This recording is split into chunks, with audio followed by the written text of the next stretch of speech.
Namo Sang Adi Budaya, Namo Budaya. Oke, terima kasih. Udah lama ya, kayaknya ya saya gak sempat isi di sini lagi. Sekarang dapat kesempatan lagi. Saya akan melanjutkan Dharma Desana yang minggu lalu dibawakan.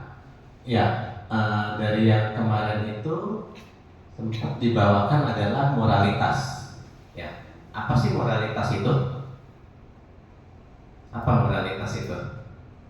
Jadi ini 2 minggu lalu ya, kalau biasa minggu lalu kan Bante ya, benar ya. Minggu lalu Bante, 2 minggu lalu Romo Budi. Jadi ada menjelaskan juga ya tentang apa sih moralitas itu. Jadi moralitas ada berapa? Ada yang ingat ya? Moralitas di sini dalam artian moralitas apa? Ada 8. Ya, 8 ada 5, ada 8, ada 10. Betul. Ya. Jadi paling dasar itu 5 ya. Jadi moralitas itu sudah kita baca setiap minggu, pasti kita baca. Oke. Next. Ya, jadi moralitas yang dimaksud di sini adalah Pancasila Buddhis. Ya, moralitas itu moralitas atau aturan-aturan paling dasar ya untuk kita sebagai umat Buddha, aturan-aturan paling dasar yang harus kita latih ya, yang harus kita latih, yang wajib kita latih. Sebenarnya aturan-aturan ini tidak berlaku untuk Buddhis saja sebenarnya ya. Jadi aturan-aturan ini berlaku untuk semua manusia ya, berlaku untuk semua manusia, bukan cuma untuk Buddhis saja ya. Oke, Pancasila Buddhis apa enggak bunyinya apa? Satu apa? Tidak membunuh. Kedua, tidak mengambil yang bukan miliknya. Okay. Ketiga, tidak segala susila. Empat, berbicara yang baik. 5, 4, yang jujur lah yang baik. Terus 5 itu makan dan minuman yang tidak ya, memabukkan, menyebabkan penyebabnya kesadaran. Jadi juga bisa makan. Betul. Nah, hari ini kita bahas lebih detail ya. Hari ini kita bahas lebih detail. Apa aja sih Pancasila Buddhis itu, syarat-syaratnya itu apa aja, kriterianya apa aja. Hari ini kita bahas lebih detail ya. Jadi Pancasila itu semua diawali dengan kata aku bertekad melatih diri menghindari ya. Jadi aku bertekad melatih diri menghindari. Kenapa bunyinya aku bertekad melatih diri menghindari? Bukannya saya berjanji atau saya bersumpah tidak membunuh makhluk hidup. Kenapa enggak bunyinya begitu? Saya bersumpah, saya berjanji. Kenapa enggak begitu?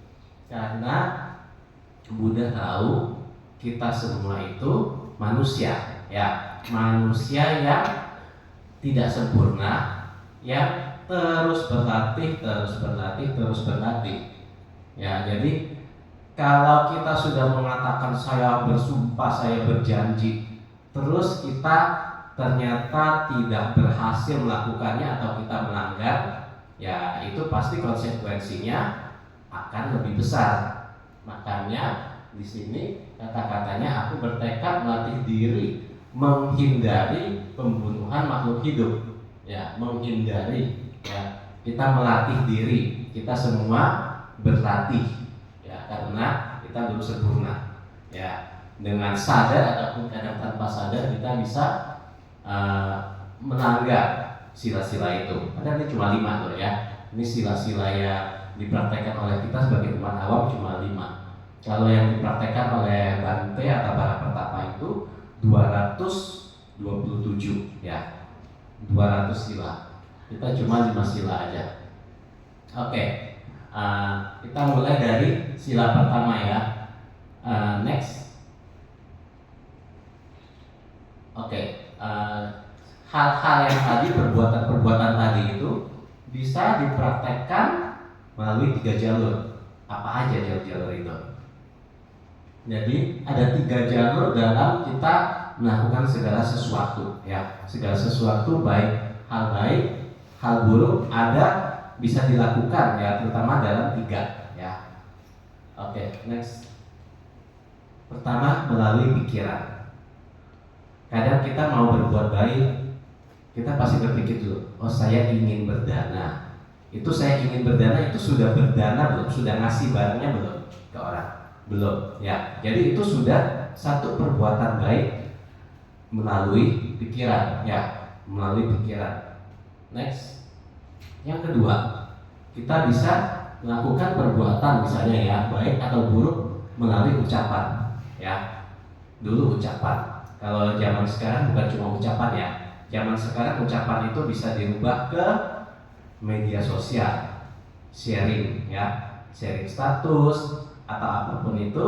Status kita ada acara wihara, ada acara katina, ada acara function, apapun itu kita bisa sharing ya. Jadi Bapak Ibu sahabat Dharma, kalau salah satu mau melakukan perbuatan baik, yaitu kadang melihat posting dari sekretariat wihara, oh ada acara ini, kita bantu sharing kita taruh di status. Saya berapa kali sharing di status, akhirnya ada teman-teman lain yang tanya ke saya, oh Romo ini ada ya, kapan ya gitu. Jadi mereka dengan ini mereka gak dapat dari wihara mungkin, tapi mereka melihat di status dan akhirnya ikut melakukan perbuatan baik itu. Jadi secara tidak langsung kita sudah ikut melakukan perbuatan baik ya. Jadi itu dulu melalui ucapan, sekarang melalui status-status ya, kita sharing bisa. Yang ketiga, melalui perbuatan, yaitu kita langsung ikut berdana misalnya ya. Misalnya ada acara hari Katina yang kemarin ya, kita langsung ikut perbuatan, kita langsung dananya kita langsung kita persembahkan secara langsung kepada anggota sangga. Nah, itu melalui perbuatan. Jadi segala perbuatan itu bisa terjadi melalui 3 jalur. Dan ini ada quotes yang sangat bagus ya. Hati-hati dengan pola pikirmu, itu akan menjadi ucapan. Hati-hati dengan ucapanmu, itu akan jadi tindakan. Hati-hati dengan tindakanmu, itu akan jadi kebiasaan. Hati-hati dengan kebiasaanmu, itu akan jadi karaktermu. Hati-hati dengan karaktermu, itu akan jadi masa depanmu ya. Jadi itu semua bermula dari pikiran ya. Semua dari pikiran, dari pola pikir, dari pikiran, ucapan, tindakan, dan lama-lama jadi kebiasaan dan jadi masa depannya kita juga ya. Jadi kalau di Buddhis kan karmanya kita ya. Kita menanam biji karma. Entah itu baik atau buruk ya, itu semua dimulai dari pikiran. Oke, next. Ya, kita bahas ini syarat-syarat sila pertama, yaitu aku bertekad melatih diri menghindari pembunuhan makhluk hidup. Ya, apa aja sih itu? Gimana baru kita bisa disebut membunuh makhluk hidup? Gimana baru bisa disebut kita membunuh makhluk hidup? Maksudnya contohnya yang dibunuh gitu kamu? Iya, kenapa bisa disebut pembunuhan gitu loh? Sikap yang membunuh kan bisa sengaja mbak dan tidak sengaja. Contohnya semut. Oke. Ya toh kesapu, nggak ada. Sama kayak kecoa itu spontan itu loh. Itu spontan ya, itu pembunuhan tidak terencana, tidak disengaja. Apa tadi Pak ya? Sampai tidak bernyawa. Ya. Sampai makhluk hidupnya tidak. Sampai makhluk, jadi membunuh sampai makhluk hidupnya tidak bernyawa. Jadi kalau orang yang masih hidup itu belum pembunuhan ya, mungkin dihukum masih penganiayaan gitu ya. Oke, pertama, next. Ya, yang pertama jelas harus ada makhluk hidup. Ya, jelas harus ada makhluk hidup. Jadi kalau nggak ada makhluk hidup, apa yang mau dibunuh kan gitu? Ya, pertama kita mengetahui bahwa makhluk itu hidup. Ya, Jadi ada makhluk hidup. Makhluk hidup itu apa aja? Makhluk hidup itu ya manusia, hewan, ya. Di Buddhis hewan itu termasuk makhluk hidup. Nah, kalau tumbuhan gimana? Makhluk hidup bukan? Makhluk hidup enggak itu ya? Ya, kalau di biologi di pelajaran IPA itu tumbuhan itu makhluk hidup ya. Makhluk hidup. Makhluk hidup. Tapi kalau secara Buddhis itu makhluk hidup tapi tidak punya kesadaran, jadi bukan digolongkan sebagai makhluk hidup Oh, gitu. karena tidak punya kesadaran ya kan. Oh, Nah, oke. jadi tumbuhan bukan. Lalu bagaimana dengan mikroba, bakteri? Nah, Itu dibuat. itu makhluk hidup bukan? Kalau secara IPA itu kan makhluk hidup ya. Iya, Itu secara sains itu makhluk hidup. Namun di zaman Buddha itu pernah Buddha memberi filter ya, ada filter.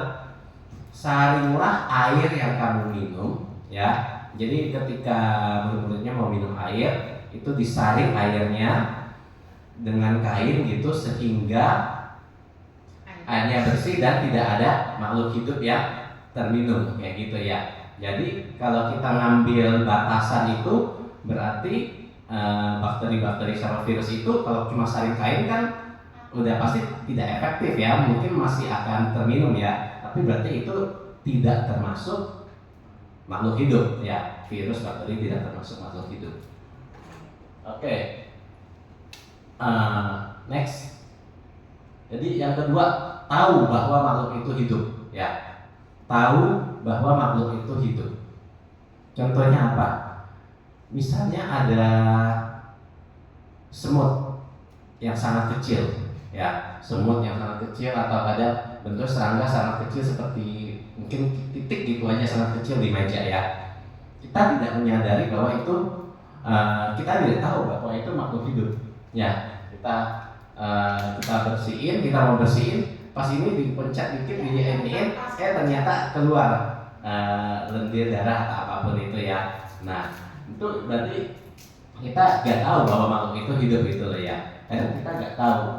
Jadi ada makhluk hidup dan tahu bahwa makhluk itu hidup, kita sadar bahwa oh itu hidup ya, jadi sadar kita itu makhluk itu hidup. Yang ketiga, ada niat atau kehendak untuk membunuh. Nah, ada niat, udah ada cetana ya, ada cetana, ada niat kehendak bahwa saya mau membunuh makhluk tersebut ya, itu ada niat. Jadi itu kalau dihukum itu pembunuhan terencana ya, berarti ya memang sudah dari awal sudah ada niat mau membunuh makhluk itu ya. Kita lihat ada nyamuk coba, ini nyamuknya ganggu banget nih. Nah udah mulai timbul perasaan benci sama nyamuknya. Udah ini nyamuknya nanti gigit saya nih. Nah udah ada niatnya mau saya pukul aja. Nah itu udah ada niat ya namanya ya, udah ada niat untuk membunuh.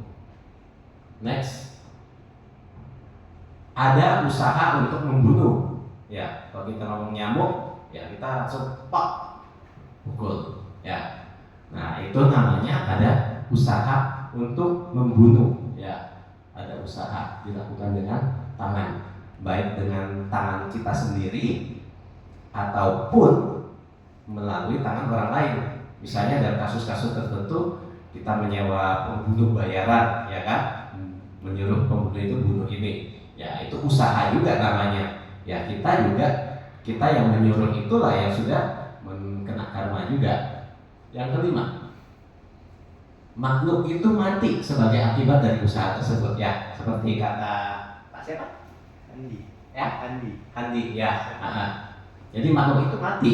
Nah, makhluk itu mati sebagai akibat dari usaha tersebut.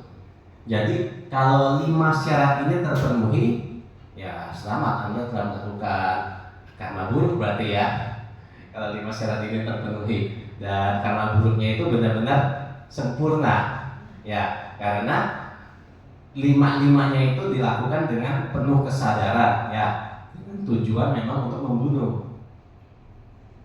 ya. Walaupun hitung-hitungan karma nggak cuma begitu aja sebenarnya ya, hitungan karma itu sangat beribet lah ya, nggak bisa dijelaskan kalau dengan ini. Buddha pernah bilang kalau manusia itu nggak bisa ngerti benar-benar 100% dari cara kerja karma ya. Jadi kalau 5 ini tercapai, itu benar-benar disebut pembunuhan. Nah, sekarang ada yang mau ditanyain nggak? Nah, kalau cepat itu kan langsung ya, tapi kalau diusir pakai obat nyamuk itu biar nggak datang itu kan beda ya, bukan bunuh kan, usir. Beda ya, tujuannya. Makanya yang itu kan balik lagi dari nomor 3 itu. Niatnya apa? Niatnya mau membunuh atau mengusir? Mengusir. Ya. Kalau mengusir kan enggak.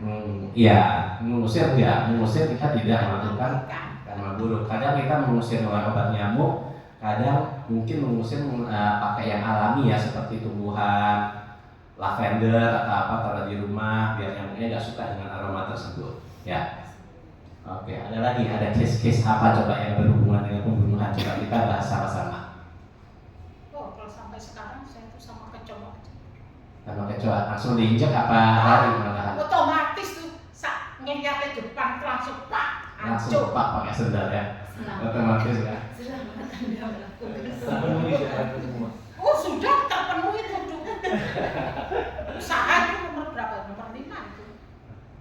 Oke. Otomatis itu. Ya. Jadi pembunuhan itu semua ada 2 akibat ya. Akibat secara duniawi, semua sila-sila ini bukan cuma pembunuhan ya. Jadi ada akibat secara duniawi dan secara spiritual. Kalau duniawi sudah pasti, kalau membunuh udah pasti ditangkap polisi. Ya, udah pasti ditangkap polisi. Mau di negara manapun di seluruh dunia sudah pasti ditangkap oleh polisi dan dianggap sebagai kejahatan serius. Ya. Dan secara spiritual juga nanti akan ada benih karma yang ditanam dan akan ada hasilnya dari perbuatan kita. Ayo, ada case nih misalnya. Ini saya kan lagi makan durian di lantai 3. Terus ini jendela, habis dimakan ininya saya buang keluar dan pas jatuh kena kepala orangnya meninggal. Nah itu bagaimana itu? Membunuh nggak? Itu kan kita nggak tahu ada orang Bisa atau kita enggak. satu tanpa disengaja, kenapa kamu udah hati-hati buang sembarang? Kenapa di lantai 3 melempar durian? Mau berbagi. Ya. Jadi itu memang tidak secara langsung membunuh ya, tetapi bagaimanapun itu sudah termasuk kelalaian ya, karena kita melakukan sesuatu yang bisa menyebabkan hal yang berbahaya gitu ya, itu kelalaian ya. Jadi balik lagi, kita kalau melakukan ini semua kan tadi bisa dilakukan melalui apa? Ucapan, pikiran, perbuatan ya. Kita melalui pikiran aja, saya kesel sama si ini, saya pengen dia mati. Kadang mungkin kita bisa berpikir begitu ya, walaupun kita mungkin tidak akan melakukannya ya. Cuma saking keselnya kita sama seseorang, kita bisa berpikir begitu ya. Kalau secara hitung-hitungan karma, itu sudah termasuk melakukan karma buruk melalui pikiran ya, itu sudah termasuk. Walaupun kalau secara syarat ini tidak, tetapi sudah ada benih-benih karma buruk ringan yang sudah tertanam ya. Apalagi kalau kita benar-benar melakukan semua itu. Jadi semuanya pasti berawal dari niat, kehendak atau untuk membunuh. Nah, yang case kedua, kalau kita makan obat cacing gimana? Anak ibu cacingan harus makan obat cacing. Nah, itu bagaimana? Satu sisi cacing merusak badan kita. Betul. Dan satu sisi kalau kita nggak mau cacingan, berarti kita juga harus hati-hati dong pola makan. Otomatis cacing itu nggak akan sembuh di dalam tubuh kita. Betul. Namun kan kadang kan anak-anak kan terutama yang perlu obat cacing, terutama seringnya biasa anak-anak. Ya. Apalagi yang main di luar, tinggal di kampung, kadang ya kan kurangnya kebersihan. Nah, itu kadang cacingan. Cacingan kan berarti gimana cara ininya? Kan berarti kan mau gak mau harus makan obat cacing, benar gak? Bapak ini yang apoteker. Gimana? Ada cara lain nggak mengatasi cacingan? Gak ada ya, mungkin cuma obat cacing aja ya. Oh ya harus dibersihin. Iya, berarti harus makan obat cacing ya. Iya. berarti untuk membunuh cacing di dalam ya. Oke, tapi ya memang ya secara ini ya kita walaupun ya itu niat ya, pertama kita nggak ada niatnya begitu ya, kita niatnya hanya agar badan sehat, tetapi ya ada ya mungkin, tapi cuma karmanya itu lebih ringan ya, karmanya lebih ringan, jadi nggak berat karena kita tujuannya salah satunya adalah sebenarnya untuk menjaga kesehatan ya. Terus karma pembunuhan juga dilihat dari besar atau kecilnya makhluk tersebut ya. Jadi kalau makhluknya kecil, karma buruknya itu juga lebih kecil. Kalau makhluknya besar, karma buruknya juga lebih besar ya. Jadi beda karma yang dihasilkan nantinya kalau kita membunuh seekor semut atau nyamuk dibanding kita membunuh seekor gajah atau sapi ya. Itu sama-sama dihitungannya satu makhluk, hitungannya satu makhluk ya, satu ekor nyamuk, seekor sapi gitu kan. Tapi hasil dari karmanya itu berbeda ya, hasil dari karmanya berbeda. Pembunuhan terhadap makhluk yang kecil itu karmanya lebih ringan dibanding kita bunuh yang besar-besar. Nah sekarang yang paling seru ini, vegetarian dan non vegetarian itu bagaimana? Vegetarian kan tidak. Vegetarian kan berarti tidak memakan yang makhluk hidup. Kalau yang non vegetarian itu berarti kan kita memakan hasil dari pembunuhan. Nah, bagaimana dengan orang yang nggak vegetarian yang memakan makhluk hidup itu? Oke, itu termasuk membunuh atau enggak? Kalau membunuh langsung enggak, tapi memakan hasil pembunuhan. Terus karma yang paling berat yang bunuh dong. Tapi yang bunuh juga kebutuhan para konsumsi. Terus gimana? Nah, terus gimana? Ayo, yang lain, ayo pendapat yang lain. Ya, Andi gimana? Saya enggak. Karena kita tidak secara langsung melihat pembunuhan. Ya. Tidak secara langsung, jadi tidak termasuk membunuh ya. Oke, yang lain? Ayo, kalau yang non vegetarian yang makan daging-daging itu membunuh nggak? Selama nggak tahu hewan itu dibunuh untuk kita atau melihat proses pembunuhannya itu aman. Ya, cocok, benar. Ya, jadi sebenarnya kalau kita memakan aja, ya sebenarnya itu nggak membunuh, karena kan syarat pertama ada makhluk hidup, itu sudah tidak hidup ya. Itu tidak hidup, dan kita yang kedua kita tahu bahwa itu sudah tidak hidup ya, yang disajikan di depan kita. Yang ketiga kita nggak ada niat untuk membunuh. Yang keempat usaha nggak ada. Kelima ya memang udah mati dari sana ya kan, bukan kita ini ya. Tetapi ini yang lebih ditekankan ya. Saya sendiri pun bukan vegetarian ya. Tapi kalau kita lihat terutama kita makan di restoran live seafood. Ya, restoran live seafood yang ikannya masih berenang di akuarium, udangnya masih berenang di akuarium. Terus kita menunjuk, Mas saya mau ikan yang itu baru gitu. Dimasak, digoreng. Nah, saya mau ikan yang itu. Nah, terus ditangkaplah sama masnya. Ditangkap, habis itu prak, habis itu dimasak. Nah, kalau itu sudah jelas, itu sudah kategori pembunuhan karena kita Pembunuhan bayaran. iya, karena kita yang meminta ya, kita yang meminta. Pasalnya beda. Nah, kalau itu kita yang meminta ya. Jadi terutama lah ya, ini terutama saya sangat ya mengingatkan ya, kalau bisa kita memang tidak dilarang makan daging secara langsung oleh Buddha ya. Kalau aturan makan daging kan jelas ya, Buddha pernah bilang ya, kita tidak mendengar, tidak mengetahui bahwa itu ini untuk kita ya, tidak dibunuh untuk jadi makan kita, khusus dibunuh untuk kita makan kayak gitu ya. Kalau kita udah like seafood, udah pasti kita nunjuk, dan itu pasti kita tahu itu bahwa mau dibunuh untuk dijadikan makanan kita ya.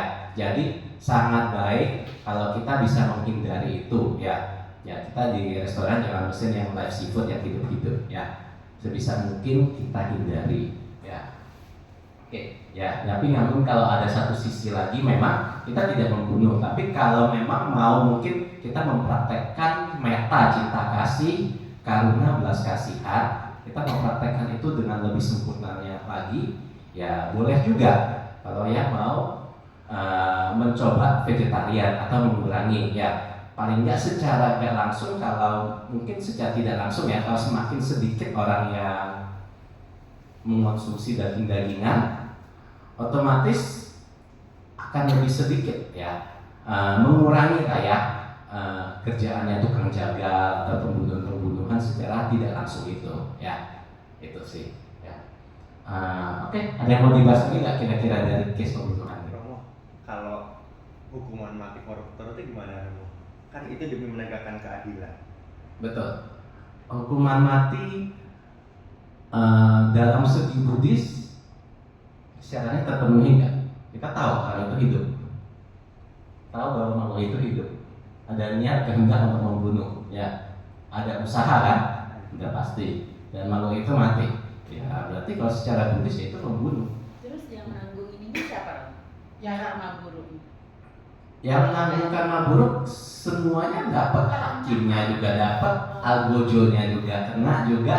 oh semua. Secara tidak langsung, cuma kan besaran karma masing-masing itu berbeda ya, ditambah lagi dengan niat dari kenapa dia mau dihukum gitu kan, kenapa dia mau dihukum mati, niatnya kan berbeda-beda. Jadi makanya saya bilang untuk urusan karma itu Buddha sendiri pun tidak bisa menjelaskan sampai detail banget. Kalau beliau itu otak kita tuh nggak akan kuat kecuali kita sendiri dari hasil meditasi kita bisa ini dapat pencerahan itu sendiri, baru kita akan mengerti. Karena hitungannya bukan 1 tambah 1 gitu loh, bukan ya, bukan oh ini 5 terpenuhi baru salah, bukan, enggak. Jadi terkadang ada karma yang sudah kita lakukan melalui pikirannya kadang kita membunuh mungkin yang tujuannya baik dibanding dengan membunuh dengan yang tujuannya jahat gitu kan, karena kebencian. Ada satu lagi ini mau membunuh sebagai hukuman supaya jadi efek jerah ya, untuk orang tidak mengulangi. Itu pasti efek karmanya berbeda ya, efek karmanya berbeda. Tetapi kalau dibilang sudah membunuh enggak, itu sudah membunuh tetap. Dan walau bagaimanapun di Buddhisme itu tetap adalah tidak ada kekerasan ya. Di Buddhism apapun alasannya tidak boleh ada kekerasan. Gimana Bu Niki? Oh, dingin. Oke, ya. Jadi itu ya. Jadi banyak masa ini, tapi kalau di Buddhism tetap tidak ini sih. Kalau secara walaupun untuk efek jerah apa di Buddhism secara Buddhis saya rasa kalau Buddha itu tidak akan setuju dengan itu. Ya, dulu ada perang antara 2 negara atau apapun, Buddha menengahi dengan cara beliau. Pokoknya intinya tidak pernah ada kekerasan di dalam nama Buddhis, nggak pernah. Ya, gitu. Oke, seru nih. Ada lagi nggak yang mau dibahas nih? Pembunuhan. Kekerasan dengan keras beda ya. Kekerasan ya sebenarnya kalau ini kan kita ngomong pembunuhan ya. Sebenarnya kalau kita ngomong lebih ke turunan-turunannya seperti penyiksaan, penganiayaan, kekerasan, itu juga sebenarnya sudah gak bagus juga. Cuma pembunuhan tuh yang paling parah gitu ya. Pembunuhan tuh sudah paling berat ya. Terus pembunuhan, satu lagi yang berhubungan dengan pembunuhan adalah ada di Buddhis ada namanya Garuka Kama. Garuka Kama itu adalah karma buruk yang paling berat. Apa saja karma buruk yang paling berat itu? Yaitu membunuh ibu, membunuh ayah, ya, membunuh arahat, ya, membunuh 3 makhluk tersebut adalah akan mendapat karma buruk yang paling berat. Ya, jadi itu kita harus sangat hati-hati. Ya, oke. Next nih, nomor 2. Oke, di ini ya ada Dhammapada ya. Jadi semua orang takut akan hukuman. semua orang mencintai kehidupan. Setelah membandingkan orang lain dengan diri sendiri, hendaknya seseorang tidak membunuh atau mengakibatkan pembunuhan. Jadi kita tahu kalau kita ingin hidup bahagia, orang lain juga ingin bahagia, ya. Jadi kita takut dipukul, orang lain juga takut, nggak suka dipukul, ya. Salah satu untuk melatih menghindarinya, kontranya adalah kita bisa melakukan function, ya. Kita menyelamatkan kehidupan, terutama kadang kehidupan yang, nah balik lagi kayak di restoran kita lihat ada ikan-ikan itu, nah, atau ada penyu atau apa yang mau dijadikan makanan, kita function kita bisa beli dari restoran itu jauh lebih baik karena memang hewan di restoran itu akan digoreng, akan dibunuh. Kalau yang di pasar burung kan bukan tujuannya untuk dibunuh-bunuh sebenarnya kalau di pasar burung, ya. Kan berbeda, ya. Kalau kita bisa menyelamatkan secara langsung ketika hewan itu akan dikonsumsi, ya itu jauh lebih bagus. Tapi kalau yang di pasar burung pernah saya nanya, yang kecil-kecil kayak gereja atau empret itu untuk makan ular atau burung hantu. Oh, oke. Itu saya tanya gitu, mana kalau sedikit uang itu, aduh tak nyari burung yang kecil-kecil itu tetap lepas di sawah. Kalau saya gitu mau, itu katanya gitu mau yang kecil-kecil ular sama burung hantu. Oke, berarti bagus ya. Berarti itu ya kita jadi tambah saja, jadi tambah tahu ya berarti ya. Itu dijadikan makanan hewan lain juga. Yang kecil-kecil itu. Boleh Kalau juga. yang gede itu untuk dipiara.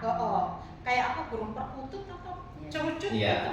Jadi paling bagus, nah buat saya ya karena pernah Bisa saya lebih lihat. bermanfaat karena Iya. mereka akan jadikan makanan yang juga. kecil-kecil itu. Oke. 10 Terima kasih. Nah, terima kasih nih masukannya. Baru tahu.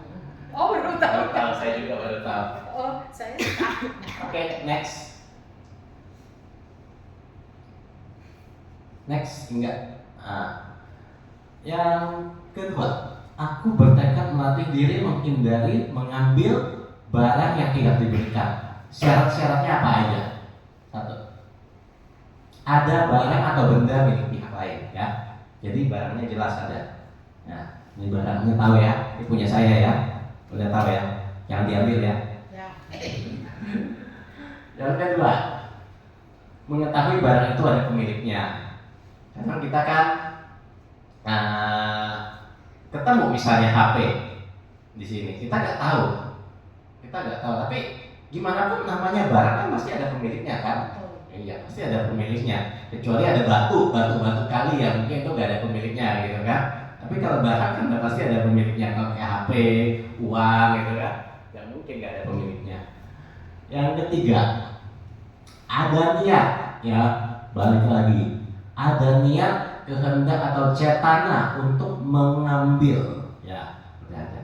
Saya pengen nih, nah gitu ya, udah ada. Yang keempat, ada usaha untuk mengambil, usaha apapun itu caranya, merampok, mencopet, apapun itu caranya, nah itu ada usaha untuk mengambil. Yang kelima, barang tersebut berpindah tempat, ya.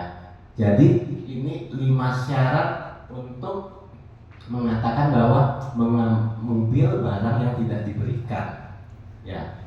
Nah, trikinya di mana? Ada satu bagian tricky yaitu di bagian nomor 5. Ya.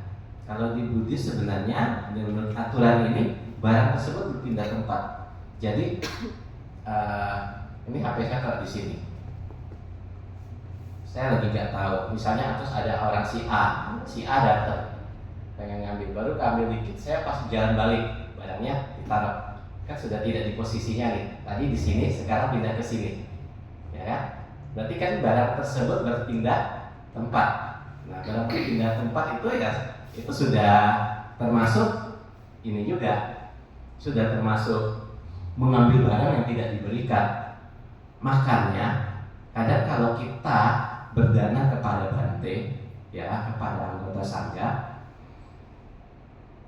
kalau kita lihat ada anggota sangga, ada anggota sangganya lagi duduk ya, ataupun lagi gak ada anggota sangga, ini mejanya sangga, barang-barang di sini kan, kita kasih barang, mau dana nih niatnya, gak ada orang, barangnya gak ada, ya udah saya taruh gitu aja, terus gak ada pemberitahuan apa-apa, ya kita tidak memberitahukan apa-apa kepada anggota sangga itu, biasanya karena anggota sangga itu tidak berani ngambil, karena anggota sangga tidak tahu itu punya siapa, ya. Terus tiba-tiba ada di meja. Jadi kalau kita mau berdana mau apapun, bagusnya secara langsung, terus kita ucapkan, Bante, ini saya danakan, ya kan? Dengan kayak gitu sah. Jadi Bantenya tahu bahwa ini memang niatnya untuk didanakan. Jadi Bante sudah bisa mengambil dan memakainya. Kalau kita nggak ngomong begitu, taruh di sana, Bante nggak tahu itu punya siapa atau untuk apa. Kalau diambil, bisa-bisa itu ya termasuk kategori nomor 2, mengambil barang yang tidak diberikan. Ya, jadi terutama kita dana kepada anggota sangga, ya kita sampaikan, ya baik kepada, kalau nggak ada anggota sangganya, ya kita sampaikan kepada pengurus, ya atau biasa pendamping anggota sangga itu, ya kita sampaikan. Dan itu kalau kita mau ngambil lebih lebar lagi, yang nomor 2 ini tidak terbatas kepada mencuri aja, ya. Jadi bisa curi, bukan cuma curi barang, curi waktu bisa nggak? Curi waktu bisa, misalnya kadang jam-jam kerja ya, jam kerja lalu kita keluyuran atau main HP atau melalaikan tugas kita, ya itu curi waktu juga sebenarnya. Terus kadang pelajar curi contekan, nyontek, nyuri jawaban punya temannya. Nah, itu kan juga melanggar juga ya sebenarnya dalam artian lebih luas. Terus korupsi, ya itu juga ya. Jadi pencurian juga ada akibatnya juga ya, di secara duniawi maupun secara spiritual ada akibatnya.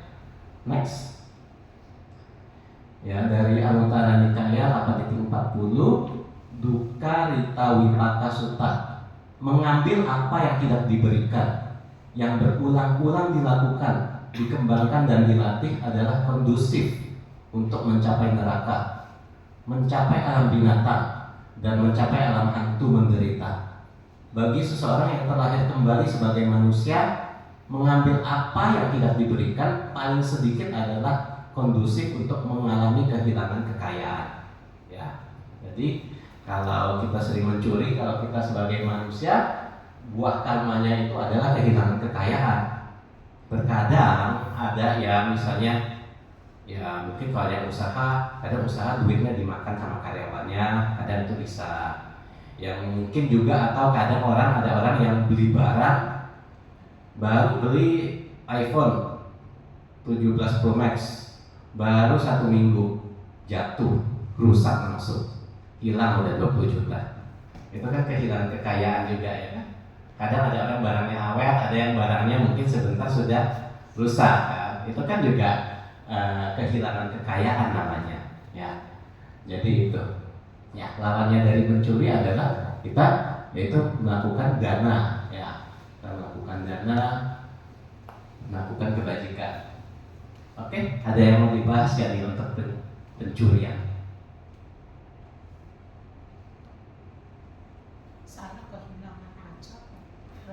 Ya, pencurian ini sangat halus ya. Ya, tapi yang paling penting ya dari semua ini kita tekankan adalah niat. Ya, itu nomor 1, niat ya. Karena pencurian kita nggak bisa ngomong, kadang ada tas misalnya mau foto-foto atau apa. Kita kan lihatnya kan mau rapiin gitu kan. Tapi ya kalau dibilang sudah memindahkan, ya memindahkan, kita tahu ini punya orang, kita memindahkan. Tapi kan niatnya kita berbeda kan gitu ya. Mencuri itu kan tidak ada izin ngambil milik orang ya. Yes, tidak ada Berarti kalau kita ambil yang di meja itu kan punya Bante. Kadang-kadang kan kebutuhan itu ada di mejanya Bante. Ya paling gampang, paling umum adalah tisu. Nah, di situ kan ada mata ke-6. Kalau saya ngambil, lapor saya ambil ini gitu saya. Karena nggak ada Bante, nggak ada Romo. Saya ngambil ya, saya minta, itu saya lakuin Romo. Oke. Itu jujur saya ngomong. Bagus. Oke. Kesadarannya ini ya, kesadarannya tinggi. Bagaimana Romo Budi itu sebenarnya miliknya Bante atau milik wihara gitu loh, kayak tisu-tisu gitu. Yang di meja itu Romo. Terus sama makanan-makanan itu biasa bagaimana sih? Kalau yang di meja itu kan ada yang dari umat juga dan ada Bante. Ya, Nah, kan itu berarti dia kalau Bante. yang didanakan untuk Bante berarti milik Bante gitu kan. Kalau kita mau minta gitu berarti harus izin sama yang punya. Kalau untuk tisu itu biasanya yang dari wihara ya. Dari wihara itu berarti kan punyanya wihara, punya bersama gitu kan. Kalau menurut saya sih tidak apa-apa gitu ya, karena kan milik bersama gitu ya. Tapi kalau ke izin yang lebih bagus lagi gitu, ke pengurus wihara gitu kan, karena kan milik wihara. Jadi ke pengurus wihara izinnya gitu. Ya tapi mungkin pas nggak ada kan otomatis ada mata keenam itu ya saya. Iya, ya jadi itu kita yang balik satu niat, yang kedua memang kalau yang di wihara itu ya kita memang itu sudah dari awal niatnya adalah ditujukan untuk penggunaan bersama ya, kayak makanan apa semua yang umum punya itu semua ya untuk bersama ya, baik dilakukan silakan dipakai dengan bertanggung jawab, dijaga. Kalau makanan apa sendok ini setelah dipakai dibersihkan, buang sampah pada tempatnya kan gitu ya. Oke, next. Nomor 3 yaitu kamesu bicacara, weramani, sikapadang, sama diami. Aku bertekad melatih diri menghindari perbuatan seksual yang salah. By the way di sini semua sudah 17 tahun ya, gak ada anak-anak ya, aman ya? Aman. Oke. Next. 1. Ada objek pelanggaran ya, itu syarat-syaratnya. 1. Ada objek pelanggaran. Yang kedua, ada niat ya, ada niat atau cetana untuk berhubungan seksual secara salah, ada niat balik lagi.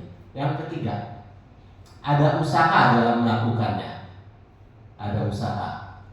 Yang keempat, tindakan terpenuhi ya, tindakan terpenuhi. Apa sih yang kita tangkap dari sini? Perbuatan seksual yang salah itu gimana sih menurut teman-teman di sini? Yang kategori perbuatan seksual yang salah itu bagaimana? Kadang-kadang seksual Nafsu. Ya. Nafsu. Oke. Ada lagi yang lain? Ya, yang paling umum dalam kasus ini ya, yang paling umum itu adalah berzina, ya, perselingkuhan, ya, itu yang paling umum ya, yang paling umum berkaitan dengan ini adalah berzina atau perselingkuhan, ya. Jadi ketika sudah jadi pasangan suami istri, nah, tapi ternyata berzina gitu ya, selingkuh, nah itu sudah kena pasal ini gitu ya, kalau di Buddhis ya, itu yang paling umum ya. Jadi itu perzinahan, melakukan perbuatan seksual dengan orang yang tidak patut. Yang kedua itu melakukan perbuatan seksual dengan orang yang tidak patut ya. Contohnya apa orang yang tidak patut itu? Next ya. Jadi orang yang tidak patut adalah pria atau wanita yang dilindungi oleh ibu, dilindungi oleh ayah, kedua orang tua, saudara laki-laki, saudara perempuan, kerabat atau klan. Klan itu seperti masyarakat adat gitu ya, atau sebuah kelompok. Yang dimaksud di nomor 1 itu adalah, salah satunya adalah masih underage atau di bawah umur ya. Jadi kayak terhadap di bawah umur kan, misalnya batasan umur di Indonesia kan batas dewasa itu 17 atau 18 ya di Indonesia ya, 18 ya. Ya, jadi kalau kita melakukan hal-hal perbuatan seksual itu terhadap yang masih di bawah umur 18, itu sudah pasti kesalahan ya, itu sudah pasti kesalahan gitu ya. Jadi masih dilindungi oleh ibu atau ayah, jadi masih anak-anak, masih belum dewasa, masih dalam pengawasan oleh orang tuanya ya. Kalau yang nggak ada orang tua kadang diawasi oleh saudara laki-laki atau saudara perempuan ya, atau oleh saudara-saudara lainnya gitu ya. Jadi itu terhadap yang di bawah umur. Yang kedua, pria atau wanita yang dilindungi oleh hukum. Jadi yang kedua adalah contohnya seseorang yang memiliki pasangan yang sah. Jadi yang kedua ini kasusnya sudah dewasa orang itu, sudah di atas 18. Tetapi orang tersebut terikat dalam hubungan pernikahan, ya kan? Tapi hubungan pernikahan, tapi kita ada melakukan hubungan seksual dengan orang yang sudah menikah itu dengan orang lain yang bukan pasangannya, yaitu sudah pasti salah. Bahkan jangankan ini, yang kedua yang pertunangannya telah diresmikan ya. Jadi sudah ada jelas sah, udah pertunangan semua sudah diresmikan, kita melanggarnya itu salah ya. Dan yang ketiga, seseorang yang pelanggarannya dikenakan hukuman berat oleh hukum atau adat. Jadi mungkin ada hukum-hukum daerah atau hukum-hukum adat tertentu untuk suku-suku tertentu, misalnya ya kan, ada aturan, ini karena ada kepentingan tertentu atau apa aturan ritual di daerahnya, jadi tidak boleh menikah gitu kan, tidak boleh berhubungan. Nah, ternyata dia melanggar, itu ya juga salah. Yang ketiga, wanita atau pria yang sudah disucikan atau janji keagamaan. Yang sudah disucikan atau janji keagamaan misalnya apa? Seperti misalnya seseorang yang sudah menjadi petapa samana ya, petapa samana anggota sangga gitu ya, bante samanera samaneri kayak gitu ya.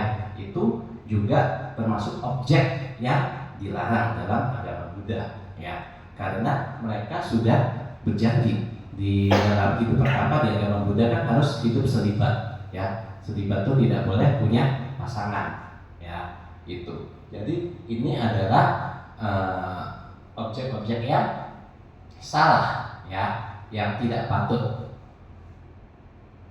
dalam agama Buddha. Oke? Yang nomor 3 jelas?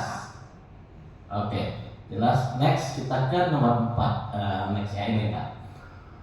Dari ini masih ya, duka ditawi Prakasuta. Orang yang lengah dan berzina akan menerima 4 ganjaran, yaitu ia akan menerima akibat buruk, ia tidak dapat tidur dengan tenang, namanya tercela, ia akan masuk ke alam neraka ya. Jadi itu semua adalah akibat-akibat dari kalau kita melakukan perzinahan ya. Oke, next. Nah ini juga banyak kontroversialnya ini. Nomor 4 ya, yang bahasa Perancisnya apa? Ayo, apa bahasa Perancisnya?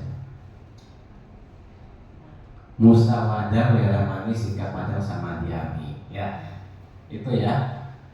Aku bertekad melatih diri menghindari ucapan yang tidak benar. Apa ya syaratnya? Next. Ada suatu hal yang tidak benar ya, jadi ada suatu hal yang tidak benar. Next. Ada niat atau cetana untuk mengucapkan sesuatu yang tidak benar. Next. Ada usaha dalam melakukan ucapan tidak benar. Ada usaha. Next. Orang lain memahami ucapannya ya. Jadi ada satu hal yang tidak benar yang bisa jadi kebohongan, terus ada niat kita mau berbohong, ada usaha dalam melakukan ucapan tidak benar. Jadi kita ada menyampaikan, kita nyebut ya, atau kita share. Sekarang paling sering itu bukan cuma ini aja ya, bukan cuma dalam ucapan, tapi kadang sharing-sharing Facebook atau apapun, Instagram, sosmed itu kadang hoax itu kan, itu kan sangat bahaya ya. Orang lain memahami atau terprovokasi oleh ucapannya. Seperti apa, bisa kadang ada orang ya mungkin mau kerusuhan atau apa itu kan, memancing di sana, nggak ada kejadian begitu, dia sebut ada kejadian begitu, lalu orang terpancing, orang marah gitu kan, akhirnya terjadilah itu kan. Itu semua kan karena ucapan ataupun sharing-sharing ini ya. Jadi itu ucapan yang tidak benar, tetapi di sini kata-katanya dibilang bukan ucapan yang bukan berbohong loh ya, tapi lebih ke ucapan yang tidak benar. Ucapan yang tidak benar itu meliputi apa aja? Tidak benar itu kan buat sama artinya bohong. Iya. Mengarang yang enggak kan gitu. Tapi bukan cuma bohong Oh, gitu. sebenarnya. Jadi ada lebih jauh dari itu, yaitu gosip. Nah, gosip itu kita membicarakan kejelekan-kejelekan orang lain itu juga tidak bagus juga. Nah, di Buddhis itu tidak bagus. Ya, kedua berbohong, terus fitnah. Fitnah juga, itu kan fitnah kan bisa bahaya ya. Fitnah. Yang ketiga kata-kata kasar. Bahkan kita mengucapkan ngomongin kata-kata kasar aja itu juga gak bagus ya. Mengucapkan kata-kata kasar juga gak bagus. Ya, jadi bukan terbatas ke berbohong aja. Ya, jadi semua kata-kata yang nggak bagus itu, yaitu bahkan kadang di sini kemarin saya sempat pelajari, jadi ada case-case itu seperti white lie. Kalau white lie itu bahasa Indonesianya berbohong dengan tujuan yang baik, ya, berbohong tapi tujuannya baik. Jadi berbohong tapi niatnya baik. Nah, itu di Buddhism sebenarnya ya kurang baik juga sebenarnya ya. Kalau bisa dihindari lebih baik dihindari ya, lebih baik dihindari. Terus kadang kita orang tua gitu ya, mendidik anak juga kadang ada kesel sama anaknya gitu, mungkin keluar semua kata-katanya itu gitu kan. Nah itu bisa juga ya, itu juga sebenarnya kalau di Buddhis ya lebih baik. Nah kalau bisa di ini kita cari alternatif lain lah, penyampaian yang lebih baik ya. Oke, jadi bukan cuma berbohong aja ya. Bahkan yang paling halus itu bergosip, yang secara tanpa kita sadari ya. Kalau bisa bergosip yang bagus-bagus, jangan yang jelek-jeleknya orang. Oke, mengenai berbohong ini ada satu, mengenai ucapan yang tidak benar ini ada satu ya, ada satu poin yang ini sangat penting ya, kalau semua ingat ya, yaitu ada satu garuka kama ya. Apa tadi garuka kama? Ya, karma buruk yang paling berat ya. Garuka karma buruk yang paling berat. Salah satunya adalah memecah belah sangga. Ya, memecah belah sangga. Apa itu memecah belah sangga? Jadi mungkin kita seperti hubungan antara Bante dengan Bante gitu ya kan. Nah, memecah belah kita mengatakan ini gak ini, jadi kayak adu domba atau apapun kayak gitu. Nah, itu sangat bahaya ya. Itu bisa nanti masuk ke dalam garuka kama ya, kalau sampai kita melakukan hal tersebut. Jadi itu termasuk hal yang sangat diperhatikan ya. Memecah belah anggota sangga itu adalah garuka kama. Oke. Jadi tapi kalau mengenai itu ya kita harus bijaksana lah ya. Mungkin anggota sangga itu tidak 100% semua sempurna ya, masih manusia, masih berlatih diri, cuma mereka latihnya lebih berat dari kita. Walaupun kayak ini, cuma kita harus bijaksana dalam penyampaian ataupun kalaupun ada koreksi kayak gitu ya. Ingat, karena itu memecah belah anggota sangga, memecah belah sangga adalah salah satu garuka kama ya. Oke, next.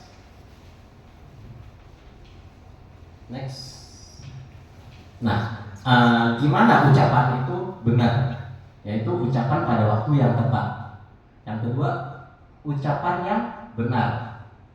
Yang ketiga, ucapan yang lembut atau penuh kasih. Yang keempat, ucapan yang bermanfaat. Dan yang kelima, ucapan yang dilandasi cinta kasih. Saya kasih contoh, misalnya ucapan pada waktu yang tepat itu apa? Ada satu orang ini lagi emosi, dia lagi kesel-keselnya. Terus kita mau nasehatin dia. Kira-kira tepat gak waktu dia lagi emosi kita nasehatin? Nggak ada, yang ada dia tambah kesel sama kita. Nah, gitu ya. Jadi ini kan kita kita mau ngomong apapun kita harus melihat ada aturannya. Buddha udah kasih lihat ini. Buddha sudah menunjukkan cara-cara ngomong yang benar itu gimana. Ucapkan pada waktu yang tepat. Kita lihat sikap orang itu udah tenang, baru kita ajak ngobrol. Ngobrolnya benar dan obrolannya yang lembut, penuh kasih ya.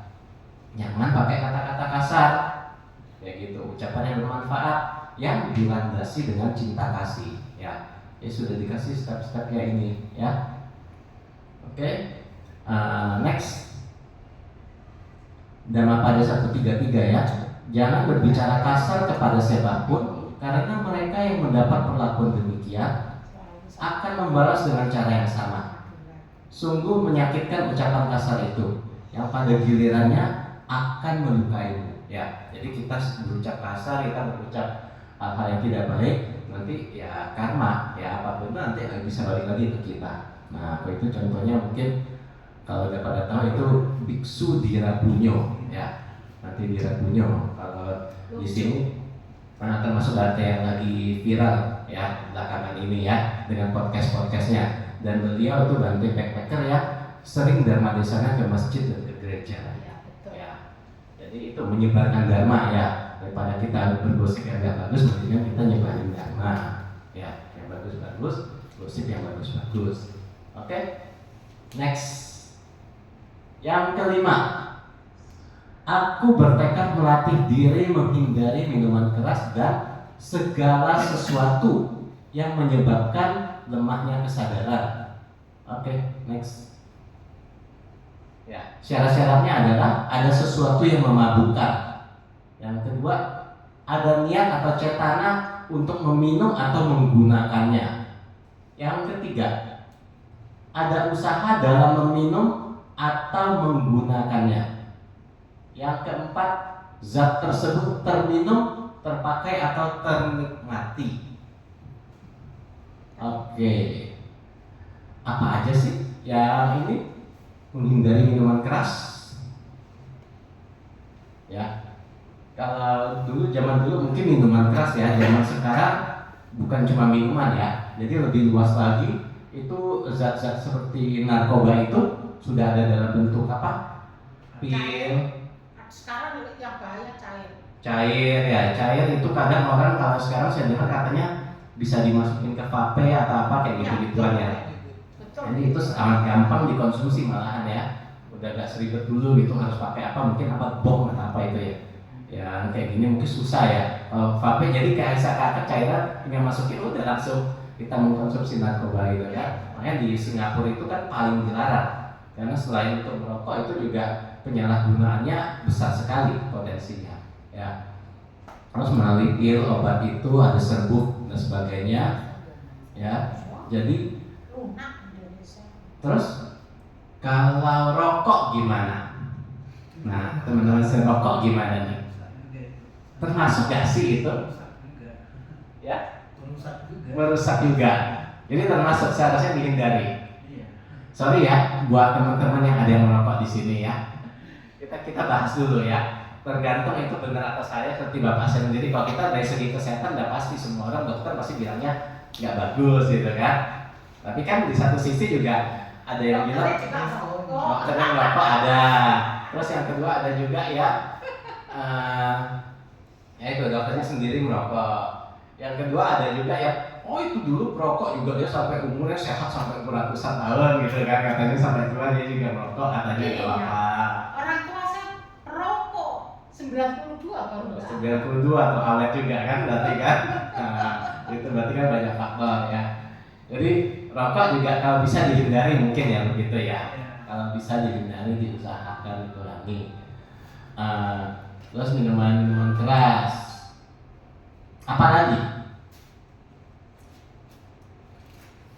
Apalagi? HP termasuk gak? Sekarang iya kayaknya. Iya main game. Main game, iya. Jadi itu sesuatu yang menyebabkan lemahnya kesadaran kan? Lemahnya kesadaran. Ada loh kasus-kasus kan? Mungkin teman-teman pasti sini pernah dengar. Seperti ada orang yang main game entah HP ataupun komputer di warnet 3 hari 3 malam, ya kan? Nah, sampai kayak ini. Bahkan banyak ada beberapa kasus di Cina, mungkin di Indonesia saya nggak tahu. Dia di warnet bisa sampai semingguan. Akhirnya tahu-tahu ditemukan dia meninggal di warnet karena keasikan main, nggak sadar, belum makan, belum minum, berapa hari akhirnya meninggal. Pernah nggak baca berita begitu?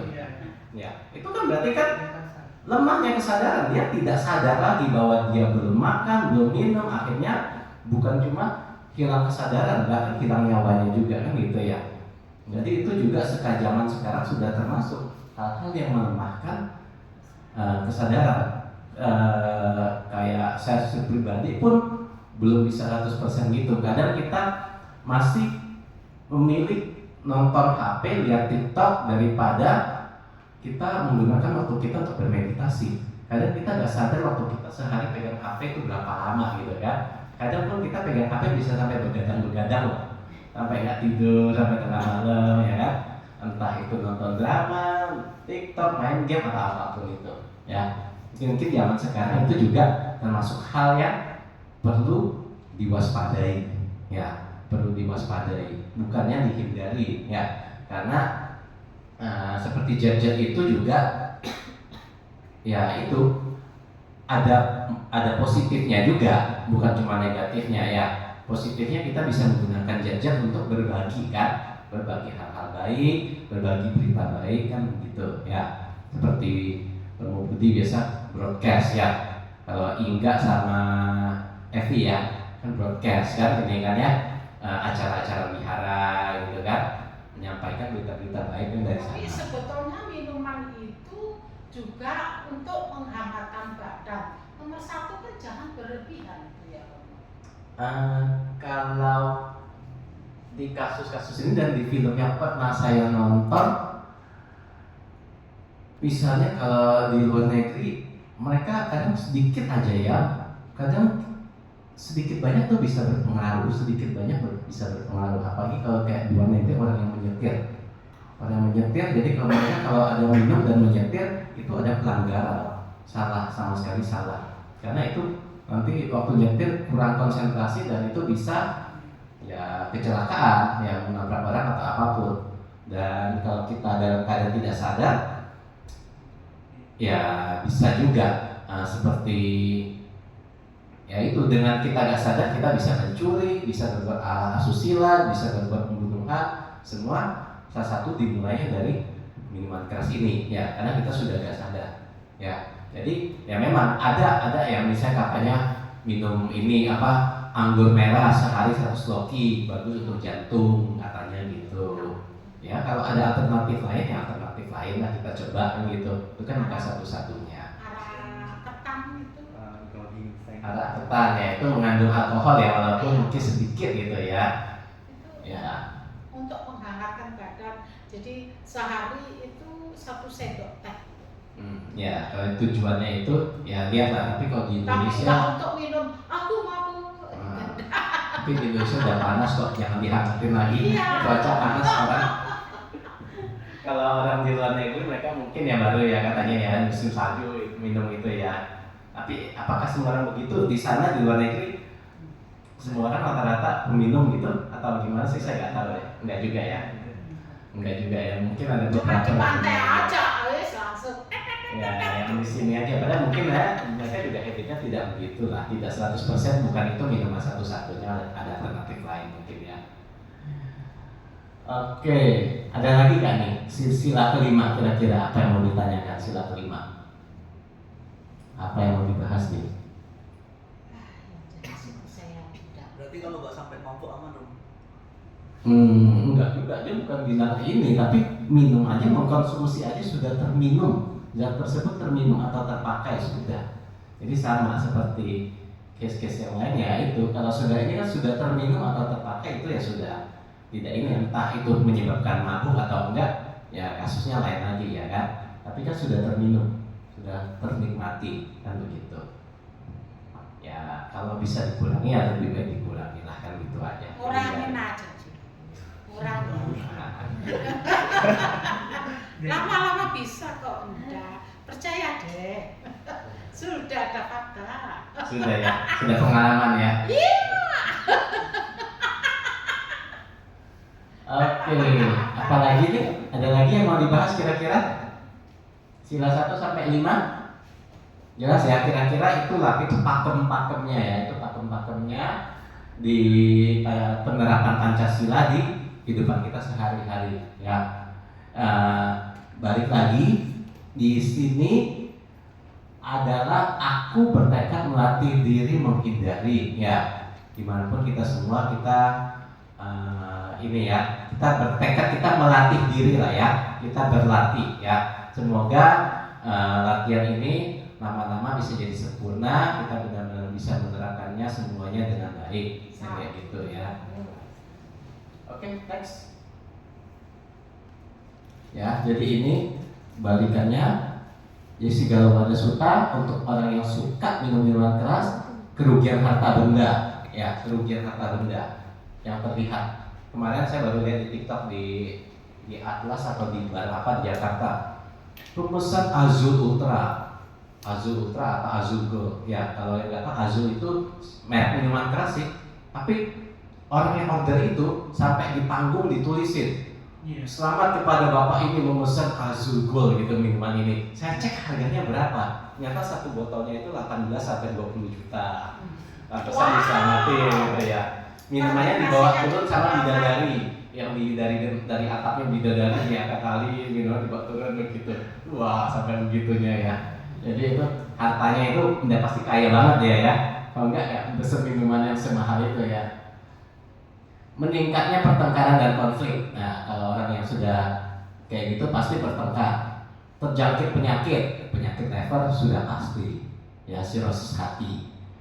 Kerusakan reputasi atau nama baik, sudah pasti namanya nggak bagus. Perilaku yang tidak senonoh dan tanpa malu, orang sudah mabuk dan pasti perilakunya Hilang jelas. Mas. Berkurangnya kecerdasan dan lemahnya pemahaman. Kayak orang yang narkoba itu lama-lama itu pasti otaknya rusak. Iya, iya. Pasti jadi benar-benar loadingnya lambat apa sebagainya ya. Jadi ini adalah akibat dari ini. Dan gimana untuk kita menyikapinya? Salah satunya yaitu dengan hidup sehat. Dan saya cari hidup sehat di internet, ternyata keluarnya apa? Di tengah-tengahnya itu ternyata orang bermeditasi. Kan pencarian saya bukan Buddhis, bukan ini, tapi pencarian saya healthy lifestyle gitu kan, gaya hidup sehat. Keluarnya ternyata orang bermeditasi. Jadi bukan cuma di Buddhis, di seluruh dunia orang sudah mengasosiasikan bahwa meditasi itu adalah hal yang bagus. Ya, itu yang luar biasa. Bermeditasi, dan itu bermeditasi adalah ajaran utama dari guru agung kita ya. Oke, saya rasa itu aja. Ya, ada masukan lagi? Cukup? Ya, terima kasih ya kepada teman-teman semua. Hari ini Dharma Desanya berjalan dengan asik dan interaktif ya, terutama Bu Lipi sama Kak Handi juga ya, teman-teman yang lain semuanya. Kalau Mak Ping ini nanya kan karena belum paham. Betul. Sudah semua tua di baru sini. belajar Buddhis. Nah, Jadi banyak tanya. justru dari tanya itu kan bisa sharing juga, kita juga teman-teman yang lain juga dapat banyak Oh, gitu. masukan juga ya. Jadi itu bagus banget ya. Oke. Terima kasih. Semoga dengan pengertian ini ya bisa membawa ya pengertian pemahaman yang lebih baik. Jadi semoga kita dalam menjalankan hidup kita bisa dengan lebih baik lagi, lebih ada remnya, lebih berkesadaran lagi, dan bisa membawa kebaikan kepada kita semua. Dan jangan lupa saya ingatkan untuk semoga kita bisa setiap hari selalu menjalankan ada ritual Buddhis juga ya, seperti kalau teman-teman di wihara kan ada puja pagi, puja sore. Minimal kita kalau di rumah kita bisa baca parita yang paling sederhana pun di sarana cukup, atau bisa bermeditasi 10 menit sehari ya. Mudah-mudahan kita bisa setiap hari rutin terus melaksanakan hal tersebut ya. Terima kasih. Nama saya Adi Budaya, Budaya.